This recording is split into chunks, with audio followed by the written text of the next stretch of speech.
What ritual did the Girl Meets World cast perform before every taping? How many auditions did Rowan Blanchard attend before getting the part of Riley? And how did the stars manage to break free from their Disney personas after the show got canceled? Hi, I'm Janet, and here are all the Girl Meets World behind-the-scenes secrets. Close-knit cast. It's not every day a series spin-off makes almost as big of a splash as the original. Girl Meets World might have said its farewell in 2017, but the sunny characters and heartwarming plotlines still stay with us today, like a family, which is exactly how the cast felt about each other.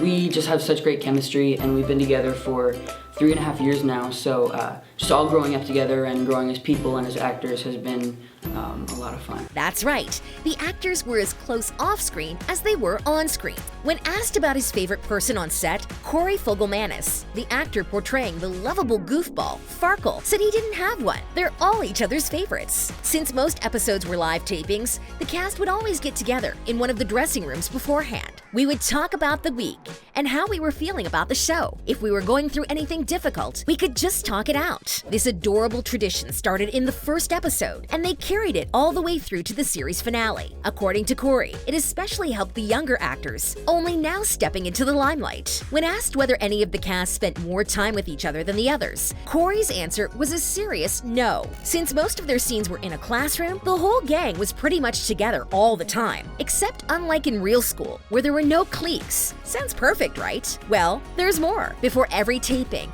after their deep conversation, the entire cast lets out a scream together, a significant tradition, considering the cast of the original series, Boy Meets World, used to do the same thing. When the actors are like a family, it makes the viewers feel like a family. And even though Rowan Blanchard recently admitted she hasn't stayed in contact with her castmates, she did go on to say that they'll always remain in her heart. After all, they basically grew up together. You guys are buddies in real life, right? Yeah, no, it's great being able to love the people you work with. If you like this video so far, how about taking a moment to subscribe? If you want to know more about your favorite movies and series, check out our other videos. No Rowan. They're Riley and Maya, the electric duo that made Girl Meets World a blazing success.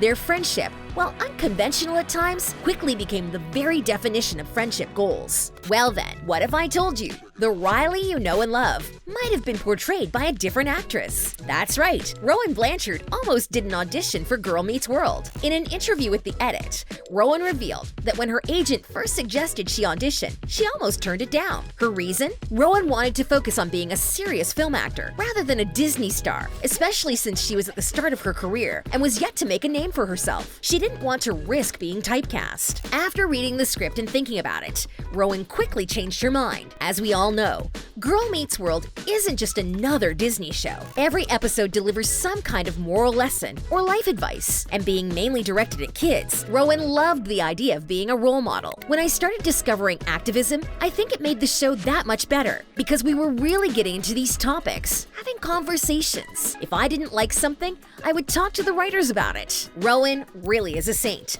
and we can't be happier to have had her on our screens. Riley wouldn't have been the same without her.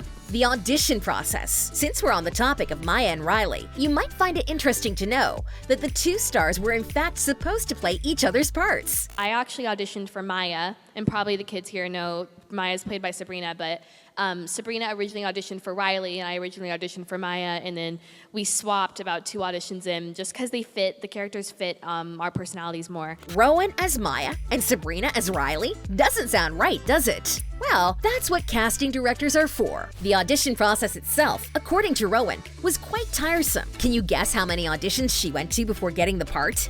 8! When asked about how it felt getting the part, Rowan said, I had a really good feeling about it. Like, I kind of get that way about projects. Like, if I know something is meant to be, then I kind of just have a good feeling. And so the night we got the call, I didn't like freak out because it hadn't really hit me yet. It didn't really hit me until after we filmed the pilot. Sounds like quite the process, doesn't it? Well, it wasn't any simpler for Rowan's co-star and on-screen BFF, Sabrina Carpenter. Sabrina, who first made headlines when she reached the top 3 in Miley Cyrus's Superstar contest, wasn't afraid to open up about her auditioning process. Having been rejected so many times before, Sabrina said she wasn't all that hopeful when auditioning for Girl Meets Meets World. At 13, she was looped in with a group of older girls, all aspiring for the role of Maya. But then, the producers decided to audition a set of younger girls, so naturally, Sabrina was out. That didn't mean she was giving up. During her first round of auditions, Sabrina's hair was colored red for an unrelated role, which the casting directors didn't find exactly fitting to Maya's personality. When they started seeing younger girls, Sabrina returned, and this time with her natural blonde hair. From there, everything just fell into place. After 6 auditions, including a screen test with Rowan, Sabrina was given the part. That was one I just couldn't give up on. I guess there are situations where it's actually meant to be. Thank goodness she didn't give up. Balancing school. Even though the cast of Girl Meets World spent most of their time in a classroom, it doesn't mean they get to skip school. That's right. In between their full-time jobs of shooting a hit series, the younger actors still attended classes behind the scenes. My first day on set was just school, so we didn't actually rehearse or shoot anything that day.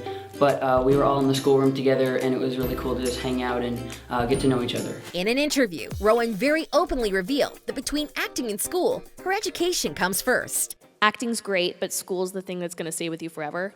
And so my parents have definitely, made a big point about that. So if I'm behind in schoolwork, I'll stay in school for an extra hour rather than go to set. Extra time doing schoolwork? Sounds like Riley to me. Rowan went on to say that even though she might get treated differently on set, she's still a normal kid when she gets home. She has chores and a curfew and still works hard at earning good grades. How's that for inspiration? Pressure from Disney. We've seen it countless times before. Young actors being overcome by the pressure of Disney stardom. They're role models for children across the world, and just by looking at them, it's easy to assume they have it all together. Sabrina and Rowan both rose to Disney stardom at quite a young age. Growing up on TV, they had thousands of people watching their every move. They had to consider what they say and how they present themselves. According to Rowan, this really made her feel insecure. They were always told to look a certain way, and she was constantly being put on a pedestal for younger girls. This only made her feel more pressured to stay perfect. Rowan's first project outside of Disney was the Kenzo Fall short film, The Realest Reel, in 2016, and the actress couldn't be more open about how freeing it was to do something different.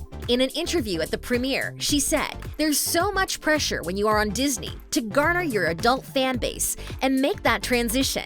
And that's something that's been really important to me since the day I signed up to be on this channel." The actress went on to say that working in the shadow of stars like Miley Cyrus and Demi Lovato didn't tend to make things easier. The most important thing, according to her, was to never lie to herself, especially when she was making the transition to a more mature fan base. One of Rowan's most challenging truths was publicly opening up about her sexual orientation.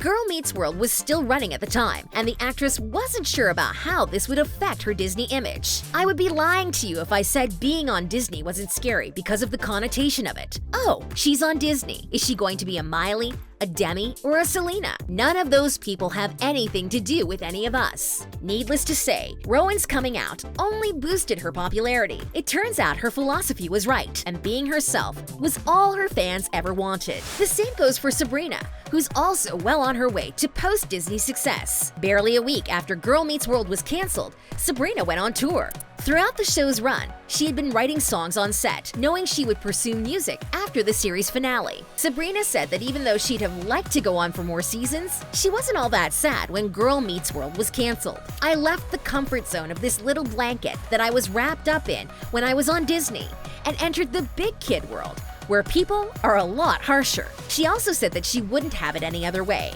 because she's finally able to pursue her own voice and her own passions. One of these passions included an adaptation of the 2018 novel The Hate U Give, which focuses on the Black Lives Matter movement. Sabrina said her involvement in the film was a strategic move for her first major role post-Disney. According to her, it's easy for people to look at kids that come from Disney and see them as a face with no voice. She wanted her fans to learn from something that she did. Looking back now, Sabrina says she trolls herself daily when people tag her in clips from Girl Meets World. She says it's funny because in the moment, that was her world and everything she was incredibly proud to be a part of. If she had to do it over, she definitely would have done some things differently. Would she though? Sabrina says probably not. When acting on the show, the cast were all still coming into to themselves, just like their characters. Playing Maya was necessary for her to find herself, and despite everything, she doesn't regret it one bit. We don't either. What do you think? Did Rowan and Sabrina rise above the stigma of child Disney stars? Let us know in the comments. Thanks for watching!